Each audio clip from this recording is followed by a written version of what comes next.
తాకట్లో ఉన్న మీ బంగారాన్ని విడిపించి ఆ రోజు ఆన్లైన్ రేటుకి కొంటాం. Sharma gold company. Of God.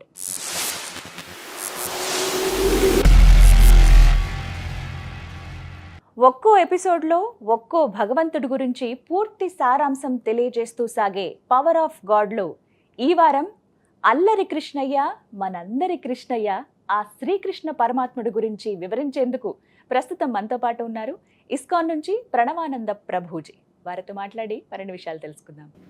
Hare Krishna Prabhuji. Hare Krishna. Welcome to power of God.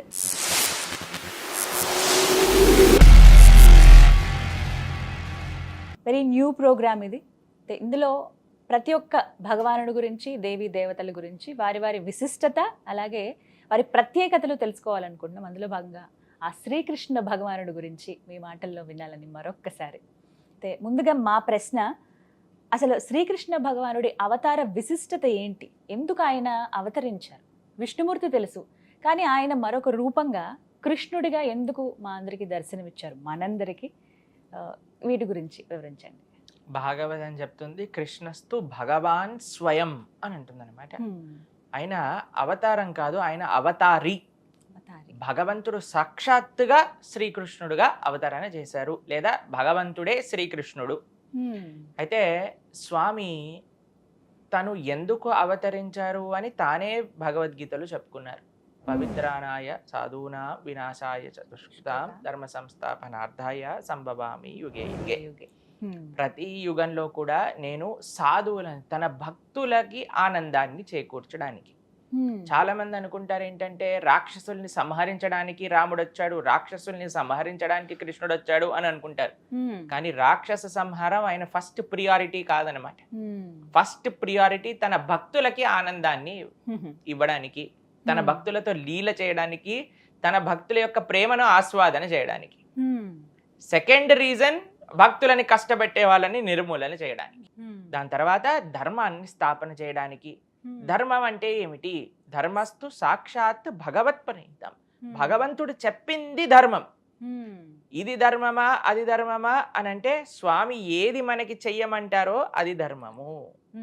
కాబట్టి ధర్మాన్ని ప్రతిష్టాపన చేయడానికి భగవంతుడు ఆవిర్భవించారు కృష్ణావతారంలో. కృష్ణుడు ఆవిర్భవించిన ఆ సంఘటన భాగవతంలో ఎంతో వైభవంగా ఉంటుంది. జలధరు దేహు నాజాను చతుర్బాహు సరసీలు జాక్షు విశాలాక్షు జారు గదా శంఖ చక్ర పద్మ విలాసు కంఠ కౌస్తుభమణి కాంతిబాను కమనీయ కటిసూత్ర కంకణ కేయూర శ్రీవత్సలాంఛనాంచిత విహారు సులకుండల ప్రభాయుత కుంటల్లాటు వైడూర్యమణి గణవర కిరీటు బాలు పూర్ణేందు రుజుజాలు సుగుణాల బాలు భక్తలోక పాలు కృపా విశాలు జూచి తిలకించి పులకించి యొబ్బి చెలరేగ వసుదేవుడు ఉత్సహింపే అని అంటారు భాగవతంలో. అంత ఆనందకరంగా భగవంతుడు ఆవిర్భవించారంటే దేవకీ గర్భమున. కానీ మీకు ఒక విషయం చెప్తానండి, భగవంతుడికి పుట్టుక అనేదే ఉండదు. అజాయమానో బహుదా విజాయతే అని అంటుంది శాస్త్రం. పుట్టుక లేనివాడు వివిధ రూపములలో ఆవిర్భవించారట. ఎందుకు ఆవిర్భవించారో తెలుసా? మీకోసం, మా కోసం, మనందరి కోసం ఆవిర్భవించారు. ఎందుకంటే ఆయనకు అంత ప్రేమ ఉన్నది కాబట్టి. దేవతలందరూ కూడా ఈ భూలోకాన్ని చూస్తే వాళ్ళకి వామిటింగ్ వస్తున్నట్టు అనిపిస్తుందట అండి. ఎందుకంటే అంత చెడు లోకం అట. అందరూ కూడా దేవతలందరూ మీరు చూసారనుకోండి, మీరు ఏదైనా మహాభారతం ఇలాంటివి చూసారనుకోండి, వాళ్ళందరూ ఇలా గాల్లో తేలుతూ ఉంటారు, ఇలా వచ్చి గాల్లో ఆగి అక్కడి నుంచి మాట్లాడుతూ ఉంటారు క్యారెక్టర్స్ తో అంతా. మీరు కుంతి మహారాణి ఎప్పుడైతే ప్రార్థన చేస్తుందో దేవతలందరికీ, వాళ్ళు ఇలా ఆకాశంలోకి వచ్చి ఆ పుత్రుణ్ణి ప్రసాదించి వెళ్ళిపోతారు. ఇవన్నీ మనం చూస్తాం. కానీ భగవంతుడి యొక్క కృప ఎటువంటిది అనంటే, శ్రీకృష్ణుడు నేలపైన అవతరించి ఆ మట్టిని తిన్నాడు, మన్నుని తిన్నాడు బృందావనంలో. అత్యంత ప్రేమైక మూర్తి మనందరిలో కలిసిపోయి మనందరినీ ఆకర్షించి, కర్షతి ఇది కృష్ణ, ఆకర్షణ చేసి ఆయన వైపు తన మార్గంలో తిప్పుకోవడానికి భగవంతుడు ఆవిర్భవించారనమాట శ్రీకృష్ణుడి యొక్క స్వరూపంలో. అటువంటి అద్భుతమైన, సుందరమైన, most captivating form of God is Krishna. Captivating అంటే సరైన అర్థం అండి దానికి? ఎవరినైనా ఆకర్షించేవాడు. ఆయనని చూస్తే ఇంకా మనం తల తిప్పుకోలేమన్నమాట. ఆయన గురించి వింటే ఇంకా మన చెవులు వినకుండా ఆగలేవు. ఆయన నామాన్ని చెప్తే మళ్ళీ అసలు వినాలి. చెప్పకుండా ఆపలేమన్నమాట. అటువంటి సుందరమైన అన్నిటికంటే అద్భుతమైన స్వరూపంలో స్వామి శ్రీకృష్ణుడుగా అవతరించారు. భగవంతుడికి పుట్టుక అంటూ ఉండదు అని మనం ఇందాక చెప్పుకున్నాం కదా. ఎలా అయితే సూర్యుడు ఉదయిస్తాడో అస్తమిస్తాడో భగవంతుడు అవతరిస్తారు, అవతార పరిసమాప్తి చేస్తారు. అంతేగాని స్వామికి పుట్టుక మరణించుట ఇలాంటివి ఉండవు. మనం సూర్యుడిని ఎప్పుడైనా ప్రొద్దున పూట పుడితే సూర్యుడు పుట్టాడు, రాత్రి కనిపించకపోతే మరణించాడు అని అంటామా? నీకు కనిపించట్లేదు కానీ ఎవరికో ఒకళ్ళకి కనిపిస్తున్నారు, అంతే కదండి. అలానే చెప్తాం కదా, అయ్యా నీకు కనిపించట్లేదు అంటే మాత్రం చేత మరణించినట్టు కాదయ్యా, ఇంకెక్కడో ఆయన తన వెలుగుని పంచుతున్నారు. అలానే భగవంతుడు ఆవిర్భవిస్తారు, భగవంతుడు అవతార పరిసమాప్తిని చేస్తారన్నమాట. ఇది విశేషం. కృష్ణుడి స్ట్రెంగ్త్ అని అంటే ఏం చెప్తారండి? What is the strength of lord Krishna? ఒక ఆయన మాతోటి మాట్లాడుతూ ఒక విషయాన్ని చెప్పారు. ప్రభుజీ, మనం అందరు దేవి దేవతలను చూసారనుకోండి, ఒకళ్ళు త్రిశూలం పట్టుకుంటారు, ఒకళ్ళు వివిధ ఆయుధాలు ధరించి ఉంటారు, ఇంకొకళ్ళు ఖడ్గాన్ని ధరించి ఉంటారు. అలా అందరూ ఏదో ఒక ఆయుధాన్ని, ఒకళ్ళు బాణాన్ని ధరించి ఉంటారు. అలా అందరూ దేవి దేవతలు కూడా ఒక్కొక్క ఆయుధాన్ని ధరించి మనకి దర్శనమిస్తారు. కానీ కృష్ణుడు మాత్రం ఫ్లూట్ని పట్టుకుంటారు. కృష్ణుడికి అన్నిటికంటే గొప్ప స్ట్రెంగ్త్ ఏమిటి అని అడిగితే ఆయన అందమే ఆయనకి స్ట్రెంగ్త్, ఆయన యొక్క లీలనే ఆయనకి స్ట్రెంగ్త్, ఆయన యొక్క రూపమే ఆయనకి స్ట్రెంగ్త్, ఆయన యొక్క నామమే ఆయనకి స్ట్రెంగ్త్. ఇంకే కొత్త స్ట్రెంగ్త్ అవసరం లేదు ఆయనకు చూపించుకోవడానికి. మా ఆచార్యులు అంటారు, పొరపాటున కానీ మీ జీవితంలో మీరు ఇంకా ఎటువంటి భౌతికమైన విషయాలను పొందాలి అని అనుకునే ఇచ్చ మీకు కానీ ఉంటే పొరపాటున కానీ బృందావనానికి రాకండి అని అంటారు ఆయన. పొరపాటున కానీ బృందావనానికి వస్తే కేశీ ఘాటికి మాత్రం అసలు వెళ్ళకండి అని అంటారు. ఎందుకు అని అంటే అక్కడ కృష్ణుడు త్రిభంగ స్వరూపంలో నించుంటాడు. ఆయనను ఒకసారి మీరు చూస్తే ఇంకా జీవితంలో దేని గురించి కూడా మీ మనసులో ఆసక్తి ఉండదు, కాబట్టి బృందావనానికి వెళ్ళొద్దు అని చెప్తారనమాట. ఎందుకు అని అంటే కృష్ణుడి యొక్క రూపం అటువంటిది, కృష్ణుడి యొక్క నామం అటువంటిది, కృష్ణుడి యొక్క లీల అటువంటిది అనమాట. ఒక్కసారి కానీ కృష్ణుడు కృష్ణ గ్రహీతాత్మ అని అంటారు ప్రహ్లాదుని. మనందరం ఈ ప్రపంచంలో ఏ గ్రహం అండి మమ్మల్ని, మాకు ఈ నడుస్తుంది, ఏలనాటి శని నడుస్తుంది, రాహు దశ నడుస్తుంది, కేతు దశ నడుస్తుంది అంటారు కదా. భగవద్భక్తులకు కూడా ఒక గ్రహం పట్టుకుంటుందట. ఏ గ్రహమో తెలుసా? ప్రహ్లాదుని పట్టుకున్న గ్రహం కృష్ణ గ్రహీతాత్మ, కృష్ణుడు అనే గ్రహం పట్టేసుకుంటుంది అనమాట. ఎప్పుడైతే కృష్ణ గ్రహం పట్టుకుంటుందో ఇంకా ఏ గ్రహం ఏం చేయలేదు అటువంటి భక్తుడిని. ఒకసారి కృష్ణ గ్రహం పట్టుకుంది అనుకోండి, ఇంకా మనం ఆ గ్రహం యొక్క బారి నుంచి మనం విడిచిపెట్టుకు వెళ్ళలేము. ఎందుకంటే మనం చూస్తాం ఏలనాటి శని అంటే 7.5 years ఎంతో ఉంటదని చెప్తారు. అయితే 7.5 అంటారు కదండి, 7.5 years. కానీ భగవంతుడి గ్రహం అలా కాదండి, జన్మాంతరాలకి మనతో పాటే ఉంటాడు. మనల్ని ఆయన దగ్గరికి తీసుకెళ్లేంత వరకు వదిలిపెట్టరు అనమాట. అది భగవంతుడి యొక్క కరుణ, అది భగవంతుడి యొక్క కృప. కాబట్టి కృష్ణుడి యొక్క స్ట్రెంగ్త్ ఎక్కడుంది అని అంటే, భగవంతుడు అని అంటే ఒక నిర్వచనంలోనే షడ్ ఐశ్వర్య సంపూర్ణులు అని అంటారు భగవంతుడు. అంటే అఖిల సౌందర్యం. ఈ ప్రపంచంలో అందరికంటే పెద్ద అందగాడు మన్మధుడు అని అంటారు, క్యూపిడ్ అని అంటారు. ఆయన కృష్ణుడిని చూస్తే కళ్ళు తిరిగి కింద పడిపోతాడట. మదన్ మోహనుడు అని అంటారు. మన ఇస్కాన్ హ్యాబిట్స్ లో ఉండే డిటి పేరు రాధా మదన్ మోహన్ జీ. మదన్ మోహన్ అంటే మదనుని కూడా మోహించిన వాడు అనమాట కృష్ణుడు. All beauty, all strength. ఇప్పుడు ఎవరైనా 200 kgs ఎత్తుతారు, 300 kgs ఎత్తుతారు, 500 kgs ఎత్తుతారో లేదో తెలియదు. కానీ కృష్ణుడు గోవర్ధనాన్ని ఎత్తి పెట్టుకున్నాడు, అది కూడా ఎడమ చేతి చిటికిన వేలుతో. ఎంత స్ట్రెంగ్త్ ఉందండి. All knowledge. ఒక బ్యాటిల్ ఫీల్డ్ లో, ఒక యుద్ధం జరిగే ప్రదేశంలో ఆయన 700 శ్లోకాలు భగవద్గీతను ఉపదేశం చేశారు. ఎటువంటి గీత అంటే 5000 సంవత్సరాల తర్వాత ఇంకా అందరూ అధ్యయనం చేస్తున్నారు భగవద్గీతని. All knowledge. దాని తర్వాత ఆల్ ఫేమ్. ఎప్పుడు కూడా శాస్త్రాలన్నీ కూడా భగవంతుణ్ణి ఎన్ని శ్లోకాలతో పొగిడినా కూడా సరిపోవట్లేదు అనమాట. అందుకే ఉత్తమ శ్లోక వార్తయ అని అంటారు. అన్నిటికంటే గొప్పవైన విషయాలు భగవంతుడి గురించి చెప్పినా సరే ఆయన యొక్క వైభవాన్ని చెప్పలేకపోతున్నాము. దాని తర్వాత ఆల్ వెల్త్. ఇప్పుడు చూడండి, ఈ ప్రపంచంలో లక్పతి ఉంటారు, లక్షాధికారులు అంటారు, కరోడ్పతి ఉంటారు, కోటీశ్వరులు అని అంటారు. కానీ కృష్ణుడు మాత్రం లక్ష్మీపతి. కాబట్టి ఆయనకి ఇంకా ఈ ప్రపంచంలో ఉండే వాళ్ళకి ఏమైనా సంబంధం ఉందా? ఎవరైతే అందరు అనుగ్రహం కోసం పడుతున్నారో, లక్ష్మీదేవి అనుగ్రహం కావాలి, లక్ష్మీదేవి అనుగ్రహం కావాలి, అటువంటి లక్ష్మీపతియే శ్రీకృష్ణుడు. అన్నిటికంటే ఈ 5 లక్షణాలు చెప్పుకున్నాం కదా, 6వ లక్షణం ఆల్ రెనౌన్సియేషన్ అంటారు. పూర్తి వైరాగ్యం కలిగిన వాడు. మీరు చూడండి, అంత గొప్ప రాముడిని కూడా అయ్యా నువ్వు అరణ్యానికి వెళ్ళాలి, సరే అయ్యా వెళ్ళిపోతాను, ఎప్పుడైనా బాధపడి నాకు ఈ అధికారం ఉంది, నాకు ఈ రాజ్యం కావాలి అన్నారా? స్వామి ఆదేశం, పితృవాక్య పరిపాలన, వెళ్ళిపోయారు. అంత గొప్పవాడైన కృష్ణుడు అర్జునుడు తన భక్తుడికి రథసారిథ్యం చేయడానికి రెడీ అయిపోయారు. కాబట్టి ఇటువంటి ఐశ్వర్య సంపూర్ణులే భగవంతుడి యొక్క పరిపూర్ణ స్వరూపము. అందుకే శ్రీకృష్ణుడిని మనం శ్రీ భగవాన్ ఉవాచ అని భగవద్గీతలో భగవంతుడి యొక్క వైభవాన్ని స్మరిస్తూ ఉన్నాం. శ్రీకృష్ణ అవతారం నుంచి ప్రతి ఒక్కరు నేర్చుకోవాల్సింది ఏంటండి? ఏం తెలుసుకోవాలి అసలు? రాముడి యొక్క అవతారం నుంచి అందరికీ ఒక విషయం చెప్తారు, ఎలా మానవుడు తన జీవితాన్ని ఆచరించాలో రాముడు ఆచరించి చూపించాడు అని. కృష్ణుని మనం ఇమిటేట్ చేయలేమండి. కృష్ణుని ఇమిటేట్ చేయాలి అని అంటే గోవర్ధనాన్ని ఎత్తి పట్టుకోవాలి, కార్య సర్పం పైన నృత్యం చేయాలి, పెద్ద ప్రహసన అనే పర్వతం మీద నుంచి దుంకి చూపించాలి. ఇవన్నీ మనం చేయలేము.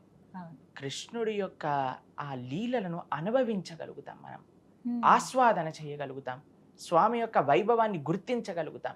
భగవంతుడు ఎవరు అని అంటే ఆ భగవత్ తత్వాన్ని పూర్తిగా చాటి చెప్పిన వారు కృష్ణుడు అనమాట. ఆ కృష్ణ పరమాత్మ యొక్క లీలలను అర్థం చేసుకోవటం, కృష్ణ పరమాత్మ ఆ లీలల నుంచి ఇచ్చిన సందేశాన్ని తెలుసుకోవటం. ప్రతి ఒక్క లీల ఒక గొప్ప సందేశాన్ని మనకి చెప్తూనే ఉంటుంది. కానీ ఒక మానవుడిగా రాముడిలాగా కృష్ణుడి జీవితంలో మనం ఏమైనా నేర్చుకోవచ్చా అని అంటే ఎన్నో విషయాలు ఉన్నాయి.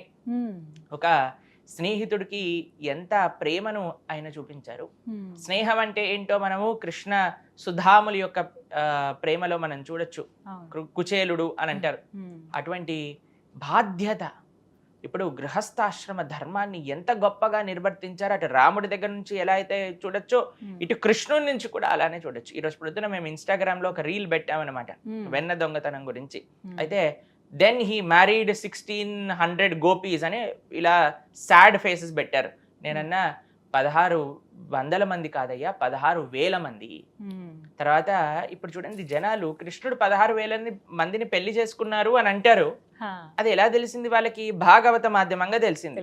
కానీ అదే భాగవతం ఎందుకు పెళ్లి చేసుకున్నాడు, పెళ్లి చేసుకున్నాక ఏం చేశాడు అనే విషయాలు అవసరం లేదు జనాలకి.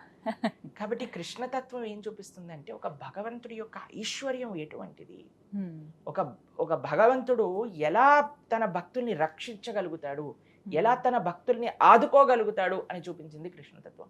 అందులో ఒక గృహస్థాశ్రమం 16,108 మంది భార్యలు ఉన్నప్పుడు కూడా ఒక్క ఇంట్లో కూడా మీరు ఎప్పుడైనా విడాకులు ఫైల్ చేశారు అని విన్నారా మీరు ఎప్పుడైనా? లేదా ఏదైనా కష్టాలు వచ్చాయండి మనల్ని అప్పుడు అడుగుతున్నాడు కృష్ణుడు అని విన్నారా? 16,108 మందిని ఆయన గృహస్థాశ్రమ ధర్మంగా స్వీకరించి గృహస్థాశ్రమ ధర్మాన్ని మొత్తం కూడా నిర్వర్తించారు. ఏంటి చూపిస్తుంది మనకి 16,108? 16,108 కాదయ్యా, 16 కోట్ల మంది వచ్చినా, 1600 కోట్ల మంది వచ్చినా, 16,000 కోట్ల మంది వచ్చినా కృష్ణుడు అందరినీ పోషించగలిగే శక్తి కలిగిన భగవంతుడు అని కృష్ణతత్వం మనకి నేర్పిస్తుంది. కాబట్టి భగవంతుడు గురించి మనం అర్థం చేసుకోవాలి అని అంటే మనం భగవంతుడి గురించి చెప్పిన శాస్త్రములు చదవాలి. కృష్ణుడి గురించి చెప్పిన శాస్త్రం శ్రీమద్ భాగవతం. ఎప్పుడైతే మనం భాగవతం వింటామో, ఎప్పుడైతే మనం భాగవతం చదువుతామో, అప్పుడే మన కృష్ణతత్వం గురించి అర్థమవుతుంది. కృష్ణుడు చెప్పింది భగవద్గీత అయితే, కృష్ణుడు గురించి చెప్పింది శ్రీమద్ భాగవతం. అసలు భాగవతం చదివితే, కృష్ణుడి యొక్క లీలలు చదివితే అసలు ఒక్కొక్క లీల ద్వారా కృష్ణుడు మనకి ఏం చూపించాలి అనుకుంటున్నాడు అనేది అవగతం అవుతుంది. ఎప్పుడైతే దాన్ని స్వయంగా మనం అనుభవిస్తామో అప్పుడు మన జీవితంలో ఉండే అన్ని రిలేషన్షిప్స్ కూడా ఎంతో పర్ఫెక్ట్ గా మారుతాయి అన్నమాట. చిట్ట చివరికి అన్నిటికంటే top most and the most important భగవంతుడికి భక్తుడికి ఉండే రిలేషన్షిప్ కూడా మనం శ్రీమద్ భాగవతం చదవటం వల్ల, కృష్ణుడి యొక్క లీలలు వినటం వల్ల, కృష్ణుడు ఏమేమి చేశారు తన లీలల్లో అని తెలుసుకోవటం వల్ల మనకి అవగతం అవుతుంది. ఒక్కొక్క దేవీ దేవతలకు కావచ్చు, ఎవరైనా భగవంతుడికైనా పూజా విధానం అంటూ ఒకటి ఉంటుందండి. అసలు కృష్ణ భగవానుని ఎలా పూజించాలి? పత్రం పుష్పం ఫలంతోయం యోమే భక్త్యా ప్రయశ్చతి అని భగవంతుడు చెప్పారు. భగవంతుడి యొక్క ఆరాధన పరమ సాత్వికమైన ఆరాధన. ప్రేమ అనేది భగవద్ ఆరాధనలో ముఖ్యమండి. నువ్వు ఏం వస్తువు ఇస్తున్నావు? కొంతమంది చెప్తారనమాట, నువ్వు ఈ పూజలో ప్రసన్నం అవ్వాలంటే ఆ రాయి తీసుకొనిరా, ఈ చెట్టులో ఈ ఆకు పట్టుకొనిరా, ఆ నూనె వెయ్యి, ఈ ఒత్తు వెయ్యి, ఇలా దాన్ని ఉల్టా దిప్పు, ఈ ముగ్గెయ్యి, ఇలాంటివి ఏమి ఉండవండి భగవంతుడి దగ్గర. పత్రం పుష్పం ఫలం తోయం యోమే భక్త్యా ప్రయచ్చతి. అయ్యా నువ్వు ప్రేమతో నాకు ఏది పెట్టినా నేను స్వీకరిస్తా. సాత్వికమైనవి. ఏంటి సాత్వికమైనవి? భగవంతుడు పెద్ద మెన్యూ ఏమి ఇవ్వలేదండి, కాంప్లికేటెడ్ మెన్యూ. చాలా ఈజీగా చెప్పారు, అయ్యా నాకు ఏమే సమర్పణ చేయాలి. పత్రం, ఆకులు, పుష్పములు, తులసి పత్రములు, ఏవైనా వాటితో చేసిన ఏవైతే మనకి ప్లాంట్స్ అంటారు కదా, ప్లాంట్స్ తో చేసిన ఏదైనా నైవేద్యము భగవంతుడికి యాక్సెప్టబుల్. పత్రం పుష్పం, ఫ్లవర్స్, పూలు ఎంత ఈజీగా దొరుకుతాయండి, ఎక్కడైనా పూలు తీసుకొని భగవంతుడికి సమర్పణ చేయటం. పత్రం పుష్పం ఫలం, ఫలం అంటే పండ్లు. తోయం అని అంటే నీళ్లు, పాలు, వీటన్నిటివి కూడా భగవంతుడికి సాత్వికమైన ఆరాధన, సింపుల్ ఆరాధన. భగవంతుడికి చక్కగా తులసి పెట్టి నివేదన చేయటం, తులసి పత్రములు, అలంకరణ, అభిషేకము, చాలా ప్రేమతో ఆరాధన. భగవంతుడికి ఏం చేస్తున్నాము అని ఆయన చూడనండి, ఎలా చేస్తున్నాము అని మాత్రమే చూస్తారు. ఎంత ప్రేమతో చేస్తే అంత మంచిది. ఇప్పుడు మీరు బృందావనాది క్షేత్రములకు వెళ్ళారు, అంతెందుకండి ఇక్కడ కూడా మేము ఎంతో మంది భక్తులకి చూస్తాము, వాళ్ళు ఎలా ఆలోచిస్తారు స్వామి గురించి. ఇప్పుడు సమ్మర్స్ కదండి, చాలా మంది భక్తులు కూలర్లు తెచ్చారు, వాళ్ళ గోపాల్ కూలర్లు పెడతారు ఇంట్లో, భగవంతుడికి కూడా చక్కగా ఇది అవ్వాలి. శీతల పానీయములు సమర్పణ చేస్తూ ఉంటారు, కుండలలో భగవంతుడికి నీళ్లు పెడుతూ ఉంటారు, చక్కటి నైవేద్యములు సమర్పణ చేస్తూ ఉంటారు. భగవంతుడు బొమ్మ అనుకునే వాడికి వాడి హృదయం రాయి, వాడి బుర్ర రాయి, కాబట్టి భగవంతుడు రాయిలాగానే కనిపిస్తుంది. భగవంతుడు సాక్షాత్తుగా శ్రీ విగ్రహ రూపంలో మన ముందు ఆయన పూర్తి శక్తులతో ఉన్నారు అని అనిపిస్తే ఆ భగవంతుడు అలానే మనతో రెసిప్రోకేట్ అవుతారు, అలానే మనం భగవంతుని సేవ చేయగలుగుతాం. ఆ సేవలో మనకి ఆ అనుభవం అనేది కలుగుతుంది.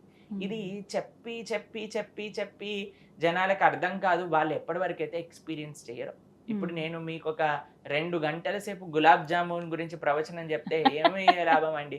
ప్రభుజీ మీరు గులాబ్ జాముల గురించి చెప్పకండి, తెచ్చి ఇవ్వండి మాకు అని అంటారు. అంతేనా? తినంది మనకి ఏం తెలుస్తుందండి గులాబ్ జాముల గురించి. అలానే మేము భగవంతుడి యొక్క భక్తి యొక్క రసం ఏంటయ్యా, భగవంతుడి యొక్క ఆరాధనలో ఉండే మాధుర్యత ఏంటయ్యా, అక్కడ ఉండే ఎక్స్పీరియన్స్ ఏంటయ్యా అని ఎంత చెప్పినా సరే జనాలు ప్రశ్నిస్తూ ఉంటారు. మీరు చేయటం ప్రారంభం చేయండి, అప్పుడు మీకు తెలుస్తుంది. మన ఆచార్యులు, మన పూర్వీకులందరూ దీన్ని అనుభవించారు కాబట్టి వాళ్ళు అంత నమ్మకంతో దాన్ని ప్రతిపాదన చేశారు. మేము ఎక్స్పీరియన్స్ చేస్తున్నాం కాబట్టి మీరు చెప్తున్నారు, మీరు మాత్రం విని అది కాదు ఇది కాదు అంటే ఏం లాభం? దాన్ని స్టార్ట్ చేయండి మీరు కూడా ఎక్కడో ఒక చోట, అప్పుడు మీకు కూడా ఆ ఎక్స్పీరియన్స్ అనేది కలుగుతుంది. కాబట్టి భగవంతుడి యొక్క ఆరాధన చాలా సింపుల్ అండి, చాలా ఈజీ. ప్రేమతో ఏది పెట్టినా ఆ స్వామి స్వీకరిస్తారు. ప్రేమ ముఖ్యం.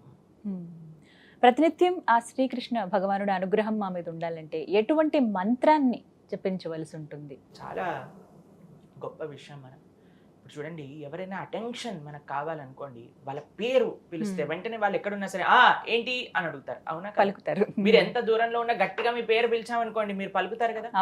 అలానే భగవంతుడి యొక్క అటెన్షన్ కూడా మనకు కావాలి అనంటే మంత్రము, భగవంతుడి యొక్క నామం అన్నిటికంటే సులభమైన మార్గం ఆయన అటెన్షన్ మన పైన పెట్టడానికి. అంటే ప్రభుజీ మనం పిలుస్తేనే భగవంతుడు మన వైపు చూస్తాడా? కాదు, అందరినీ చూస్తూ ఉన్నారు, కానీ నాకు ఆ అటెన్షన్ కావాలి. ప్రభుపాదుల వారు ఒక ఉదాహరణ చెప్తారు మీకు.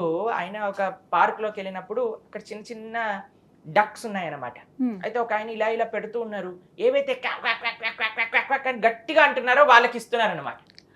ఏంటి అని అంటే ఆయన అందరికి పెట్టడానికే ప్రయత్నం చేస్తున్నారు, కానీ ఏవైతే అన్నిటికంటే గట్టిగా అరుస్తున్నారో దానికి ముందు కృపను ఇస్తున్నారు అనమాట. అవి ముందు తిండి పెడుతున్నారు, ఎందుకంటే ఆ ఎంతూజియాజం అది అలా చూపిస్తుంది.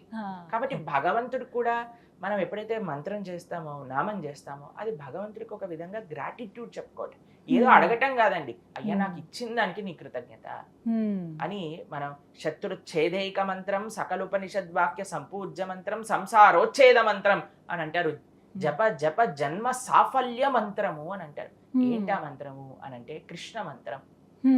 భగవంతుడి యొక్క నామాన్ని కృష్ణ, గోవింద, మధుసూదన, ముకుంద, వామన, శ్రీనాథ, నారాయణ, వాసుదేవ, శ్రీకృష్ణ భక్త ప్రియ చక్రపాణి, శ్రీ పద్మనాభ అచ్యుత కైటబారే, శ్రీకృష్ణ పద్మాక్ష హరే మురారే, అనంత వైకుంఠ ముకుంద కృష్ణ, గోవింద దామోదర మాధవేతి. ఆ కులశేఖరాల వాళ్ళు అంటారండి, కృష్ణ నీకు ఇన్ని సుందరమైన నామాలున్నా ఈ జనాలు పరకట్లేదు, ఏంటి వీళ్ళకి వచ్చే ప్రాబ్లము, వీళ్ళ వ్యసనాలలో పడి వ్యసనాభిముఖ్యం అని అంటారు. ఇంత టైం వేస్టర్స్, ఇన్స్టాగ్రామ్, వాట్సాప్ ఇవన్నీ చూడడానికి టైం ఉంటుంది, కానీ వీళ్ళకి నీ నామం పలకడానికి ఎలా టైం దొరకట్లేదు అని ఆశ్చర్యపోతారు అనమాట కులశేఖరాలు వారు.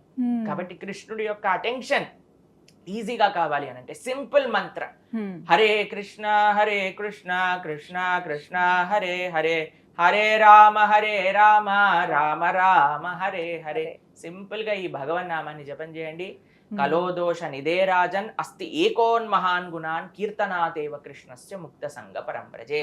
అన్నిటికంటే సులభమైన మార్గం, అన్నిటికంటే గొప్పదైన మార్గం భగవన్ నామ స్మరణ. అలాగే అత్యంత నిర్మలమైన మనస్సుతోటి ఆ కృష్ణ భగవానుడిని పూజిస్తే ఆయన మనకి అనుగ్రహించేది ఏమిటి? యద్గత్వా న నివర్ధంతే తద్ధామ పరమం మమ అని అంటారు భగవంతుడు. ఈ ప్రపంచంలో మనం ఏది చేసినా, ఎవరిని పూజ చేసినా సరే, యాంతి దేవ వ్రతాదేవాన్, ఎక్కడికి వెళ్ళినా సరే వాళ్ళ దేవత లోకాలకి మనం చేరుకుంటాం. కానీ కృష్ణుడు భగవద్గీతలో ఒక విషయం చెప్పారండి, ఆ బ్రహ్మ భువనాలోక పునరావృత్తినో అర్జున. ఇక్కడ నుంచి బ్రహ్మగారి ప్లానెట్ అంటే అత్యంత టాప్ మోస్ట్ ప్లానెట్ అన్నమాట. ఇక్కడ నుంచి బ్రహ్మలోకం వరకు వెళ్ళినా సరే మళ్ళీ నువ్వు తిరిగి ఈ మర్త్యలోకం అంటే ఈ భూలోకానికి రావాల్సిందే. ఆ బ్రహ్మ భువనాలోక పునరావృత్తినో అర్జున మాముపేత్యతు కౌంతేయ, నన్ను కాని ఆశ్రయిస్తే పునర్జన్మ న విద్యతే, మళ్ళీ పునర్జన్మ అనేది ఉండదు.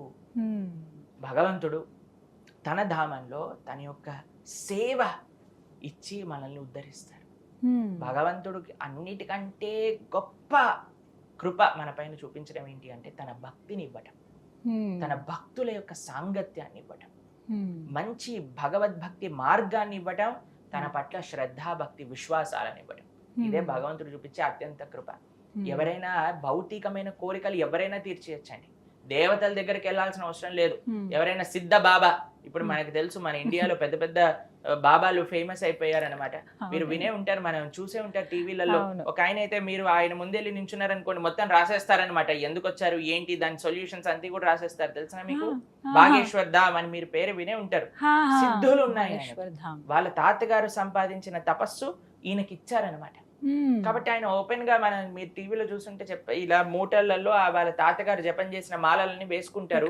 ఆ మాలల వల్ల, ఆ సాధన వల్ల ఆయనకు ఆ సిద్ధి వచ్చింది. కాబట్టి ఏదో దేవతల్ని పూజ చేయాల్సిన అవసరం లేదండి. సిద్ధి కావాలంటే ఎవడైనా ఇచ్చేస్తాడు. మీకు ఆరోగ్యం బాగుండాలంటే డాక్టర్ దగ్గరికి వెళ్ళండి, భగవంతుడి దగ్గరికి వెళ్ళాల్సిన అవసరం లేదు. డాక్టర్ మన నయం చేసేస్తాడు. మనకి ఏదైనా ఆర్థికమైన సమస్యలు ఉన్నాయంటే ఈ ప్రపంచంలో ఎవరైనా మనకు ఆర్థికంగా హెల్ప్ చేస్తారు. దానికి భగవంతుడి దగ్గరికి వెళ్ళాల్సిన అవసరం లేదండి. భగవంతుడి దగ్గరికి వెళ్ళాల్సింది భగవంతుడి పట్ల ప్రేమ కోసం మనం వెళ్ళాలి, భగవంతుడి పట్ల భక్తి కోసం మనం వెళ్ళాలి, భగవంతుడి పట్ల నమ్మకం కోసం మనం వెళ్ళాలి. కానీ ఏ భౌతికమైన వీళ్ళు ఒకళ్ళు ఇది ఇచ్చేస్తారు, ఒకళ్ళు అది ఇచ్చేస్తారు, ఒకళ్ళు ఇది ఇచ్చేస్తారు, దానికోసం భగవంతుడి దగ్గర, భగవంతుడు ఏం సూపర్ మార్కెట్ కాదు మనం వెళ్ళాల్సిన సామాన్లు కొనుక్కొని తీసుకొని రావడానికి. భగవంతుడు మనల్ని ఉద్ధరించడానికి, మనల్ని జన్మ మృత్యు సంసార చక్రం నుంచి బయటికి తీసుకొచ్చి ఆ భగవద్ లోకంలో మనల్ని శాశ్వతమైన ఆనందాన్ని ఇవ్వడానికి భగవంతుడిని ఆశ్రయించాలి, కానీ భౌతికమైన కోరికల కోసం కాదు. కృష్ణుడు ఇచ్చిన ఆ శాశ్వతమైన ఆనందాన్ని ఇస్తారు.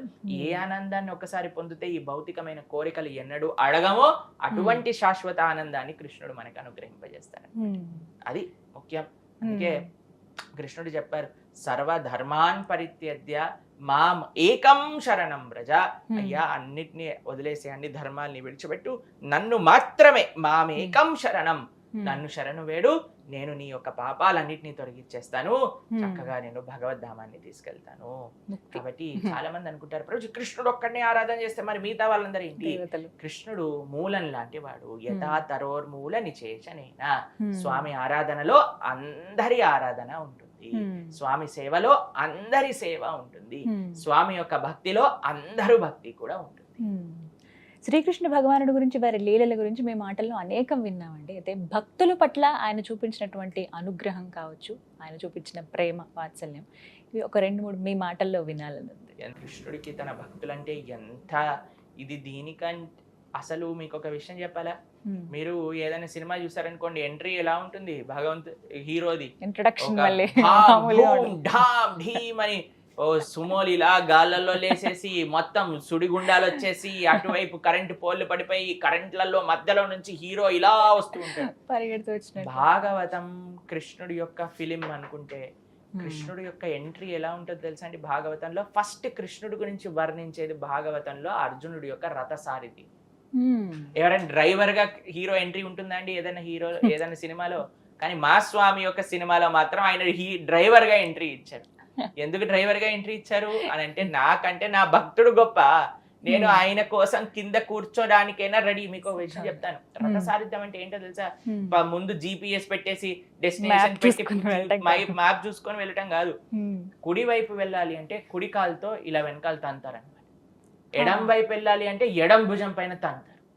ఇప్పుడు పైన అర్జునుడు ఇలా యుద్ధం చేస్తూ ఉన్నారు. ఇప్పుడు కుడి వైపు వెళ్ళాలి అని అంటే కుడి కాలుతో కృష్ణుడు కుడి భుజం పైన తన్నాలన్నమాట. అప్పుడు కృష్ణుడు కుడి వైపు వెళ్ళాలి. అమ్మో. ఎడం వైపు వెళ్ళాలంటే ఎడమ కాలుతో ఎడం భుజం పైన తన్నాలి కృష్ణుడికి, అప్పుడు ఎడం వైపు వెళ్ళాలి. అలాంటి పొజిషన్ లో కృష్ణుడు కూర్చొని రథ సారిథ్యం చేసి తన భక్తుని గెలిపించుకున్నాడు. దీనికంటే పెద్ద ఉదాహరణ ఏంటండి కృష్ణుడికి భక్తులు అంటే ప్రేమ అని?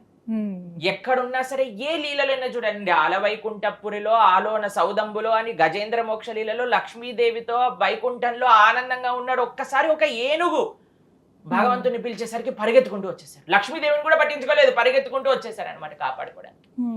ద్రౌపది దేవి పిలవంగానే వెంటనే చీరిచ్చి కాపాడారు. అసలు ఎప్పుడు తన మనసులో తన భక్తులు భక్తులు భక్తులు మద్భక్త పూజాభ్యధిక సాధూనాం హృదయం మహ్యం, ఎప్పుడు తన భక్తుల గురించే ఆలోచిస్తూ ఉంటాడు. ఆయనకి ఇంకేం ఆలోచనే లేదు ఆయన. ఎందుకంటే ఆయన చేసిన సృష్టి ఎంత బాగుందంటే ఆ సైకిల్లో ఆ సిస్టంలో అది నడుస్తూనే ఉంటుంది అనమాట. కానీ ఈయనేం చేస్తాడు? తన భక్తుల గురించి ఆలోచిస్తూ ఉంటాడు. కృష్ణుడికి ఎంత ప్రేమ, దానికంటే ఇంకొక ప్రేమ. అసలు ప్రేమ భక్త వత్సల్యత అన్నదానికి మారు పేరు కృష్ణావతారం. భక్తులంటే ఆయనకి అపరిమితమైన ప్రేమ. అందుకే ఏదైనా మన జీవితంలో అవ్వాలి అని అనుకుంటే కృష్ణ భక్తుడు అవ్వాలి, ఆ ప్రేమను ఆస్వాదన చేయడం. అది విశేషం. చాలా చక్కగా వివరించారు Prabhuji. Thank you so much. Power of God ఈ కార్యక్రమానికి మీరు విచ్చేసి చాలా చక్కగా ఆ కృష్ణ అవతారం గురించి వివరించినందుకు ధన్యవాదాలండి. హరే కృష్ణ. ధన్యవాదాలు.